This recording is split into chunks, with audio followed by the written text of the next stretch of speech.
Welcome to Growth Rocks Podcast, the podcast powered by Gen AI. Ready to dive into how social media is eating the news lunch? Absolutely. This article paints a wild picture of TikTokers replacing news anchors. It's like, bye, Walter Cronkite. Hello, Charlie D'Amelio. Ha! Seriously, though, the shift is huge. Remember the 6 o'clock news? Now it's the 6-second TikTok. The article points out that platforms like TikTok, YouTube, and X are the news sources now, even beating TV. It's crazy how fast things changed. The article mentions even back in 2023, social media and TV were pretty close. But the pandemic? Total game changer. Everyone glued to their phones, doom scrolling 24/7. Totally. And it makes sense. You get breaking news, funny cat videos, and gossip, all in one place. Who needs cable? But it's not just speed. It's the personalization. Right? Your feed's like a custom news channel. But that's where the algorithm stuff gets tricky, isn't it? The article talks about how these platforms prioritize engagement, not necessarily accuracy. Exactly. A fiery debate or a dramatic rescue video gets way more views than, say, a deep dive into tax policy. It's like the news equivalent of junk food. Tasty, but not exactly nutritious. And then there's the influencer factor. Are podcasters the new Walter Cronkites? The article highlights how figures like Joe Rogan have audiences rivaling major news networks. I see, it's interesting. Got it. They definitely have a different approach. More opinionated, more personal. The article suggests that resonates with younger audiences who maybe find traditional news a bit stuffy. Yeah, but there's a downside. Less fact-checking, more potential for misinformation.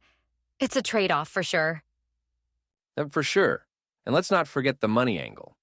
The article makes it clear algorithms are driven by ad revenue. So what gets clicks gets shown. Even if it's, a bit sensationalized. It's a whole new world of news consumption. Bite-sized, visual, and constantly updating. The article talks about how TikToks become a massive news source, especially for younger people. 15-second news summaries. Can you imagine trying to explain the complexities of a geopolitical conflict in a TikTok? But that's the reality. It's like, here's the war in Ukraine, set to a trending sound. It's a lot. A lot.